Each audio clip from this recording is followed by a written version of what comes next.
नमस्कार। ये है कहानियों का संसार किस्सा कहानी। किस्सा कहानी में आज मैं हूँ भारती कुमारी। मैं आजकल आप सबको सुना रही हूँ केशव प्रसाद मिश्र का लिखा हुआ उपन्यास कोहबर की शर्त।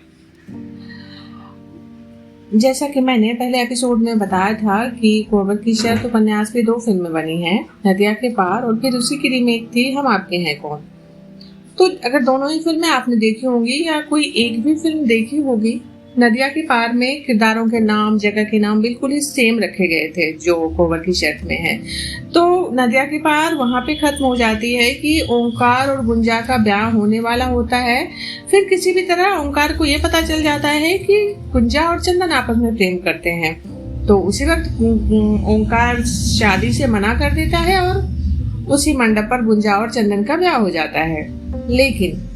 लेकिन उपन्यास में ऐसा नहीं होता। उपन्यास में ओंकार और गुंजा का ब्याह हो जाता है, क्योंकि यहाँ पर लेखक ने उपन्यास में किसी को भी नहीं भेजा ये बताने के लिए कि गुंजा और चंदन आपस में प्रेम करते हैं। और इस तरह से ये एक बनती हुई प्रेम कहानी ऐसे मोड़ पे आ जाती है जिसकी उस दोनों प्रेमी ने कभी कल्पना नहीं की होगी। आज इस उपन्यास का 19वां भाग है। गुंजा और ओंकार का ब्याह हो जाता है।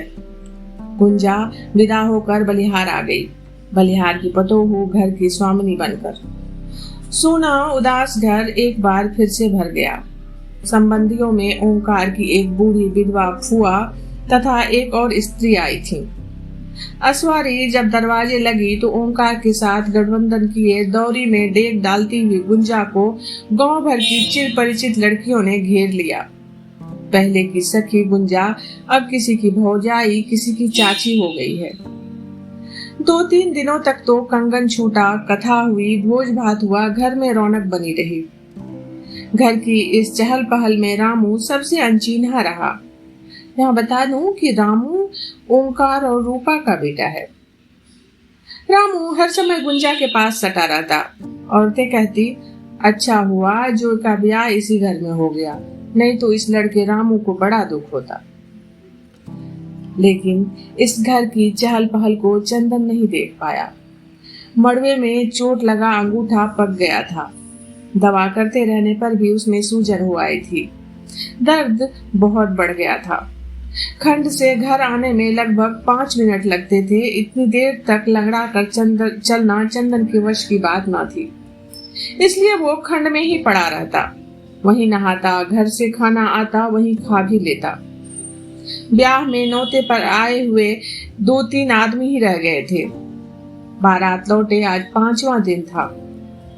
खंड के आगे कुएं के बीच वाली परती में रात को सबके खाटे बिछती। पहले चंदन की, फिर 3 रिश्तेदारों की, अंत में ओंकार की। पांव में आज पीड़ा अधिक होने से चंदन बेचैन था। थोड़ी देर को भी लगातार एक जगह पांव नहीं रख पाता था।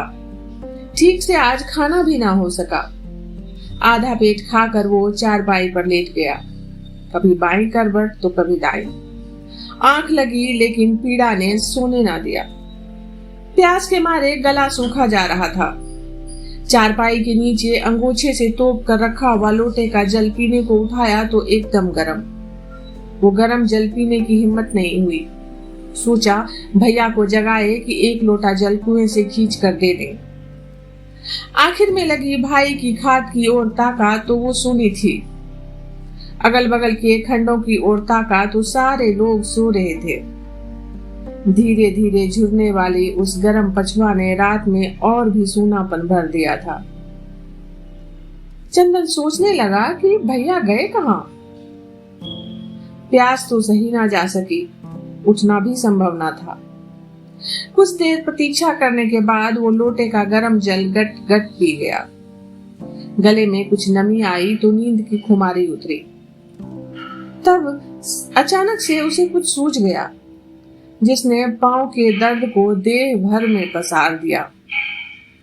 देह मन की उस व्यथा में चंदन मुंह के बल लेट गया और दोनों हाथों से आंखों को कस कर दबाकर उसने तकिए में सिर गड़ा लिया। गर्म हवा में धीरे धीरे ठंडक आने लगी। चित हो चंदन ने आंखें खोलकर देखा तो भोर हो रही थी और घर की ओर से कोई खंड की ओर आ रहा था।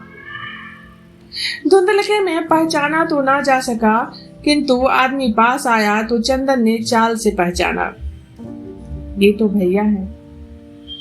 और भैया अपनी खाली खाट पर चुपचाप आकर लेटने को बैठे कि खटिया का कोई बंद पट से टूट गया।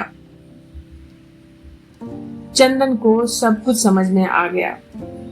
जी हुआ कि पके अंगूठे को चारपाई की पाटी पर कस कर पटकते। 7-8 दिनों के भीतर न्योते में आए हुए सभी स्त्री पुरुष विदा हो गए। गुंजा इस चिर परिचित घर में अकेली हो गई। घर की बहुत सी चीजें जहां जैसे रखे गई थी वैसे ही मिली, इसलिए काम धाम शुरू करने में कोई कठिनाई नहीं हुई। सभी कुछ वैसा ही तो था, लेकिन वो खुद ही बदल गई थी। मन की सारी उमंगे, सारे उल्लासों को जैसे पाला मार गया था। घर के कामकाज अपने आप ही शुरू हो गए। बंदनी राजकुमारी की तरह गुंजा अपने ही घर में कैद कर दी गई। बुझी बुझी सी एक अजीब सी व्यवस्था में वो जिंदगी की राह पर चल पड़ी थी। सुहाग रात को ओंकार ने पूछा, घर तो जाना चीना है, लेकिन उदास क्यों हो गुंजा? पति की बगल में चारपाई पर बैठी हुई गुंजा एकाएक भरभरा कर रो पड़ी। रोकने की बहुत कोशिश के बावजूद आंसू टपा ही गए। मेरा तो ब्याह करने का मन ही नहीं था गुंजा, लेकिन रामू का मुंह देख बस न चला। सोचा तुमसे अधिक रामू के लिए अपना कौन होगा। घर तुम्हारा देखा सुना था, इसीलिए और भी मैं झुक गया।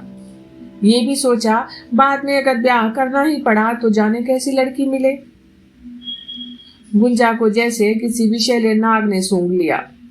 वो ऊपर से नीचे तक कांप गई। फूल सी खिली कोमल देह एकदम स्याह झांवर हो गई। देह पसीने से तर हो गई। बैठी बैठी गुंजा खाट पर ढह गई। ओंकार घबरा गया, मुंह पर पानी के छींटे दिए और खड़े होकर भरपूर शक्ति के साथ उसकी देह पर हवा करने लगा। 5-7 मिनट के बाद गुंजा ने आंखें खोली। मुंह एकदम पीला हो गया था, हथेली एकदम सफेद, जैसे किसी ने सुई लगाकर हाथ का रक्त खींच दिया हो। कुछ ठीक हुई तो ओंकार ने पूछा, क्या बात है? पता नहीं, जैसे चक्कर आ गया, गुंजा ने जवाब दिया। तो पहले भी ऐसा होता था? ओंकार ने पूछा। हाँ, एक बार चौबे छपरा में हुआ था ब्याह के दिन, जिस समय शगुन उठा था। घर में बैठी थी, तुम्हारे नाम का जैसे ही शगुन उठा कि लगा मेरी देह में से कुछ निकल कर भाग गया। आंखों के आगे अंधेरा छा गया। और दूसरी बार ये आज हुआ है। ओंकार किसी गहरी चिंता में डूब गया। चंदन का अंगूठा कैसा है? गुंजा ने पूछा। अभी तो वैसा ही है, पक जाने से पीड़ा हो गई है। मैंने कहा कि घर ही चलकर रहो, लेकिन वो तैयार नहीं हुआ। बोला कि बहुत दिक्कत होगी। गुंजा चुप लगा गई। भोर होने से पहले ही ओंकार घर से निकल आया और अपनी चारपाई पर लेट गया था। बाहर स्वच्छ ठंडी बयार लगी थी, किंतु उसे नींद नहीं आई। एक अजीब सी मानसिक बेचैनी होने लगी। करवट घूम कर देखा तो चंदन अपनी खाट पर बैठकर चुपचाप पूरब की ओर ताक रहा था। आज का ये भाग यहीं तक। अभी आप भारती कुमारी की आवाज में सुन रहे थे केशव प्रसाद मिश्र का लिखा हुआ उपन्यास कोहबर की शर्त का 19वां भाग। जल्दी ही मिलते हैं एक नए भाग के साथ। तब तक आप सब जुड़े रहिए किस्सा कहानी से।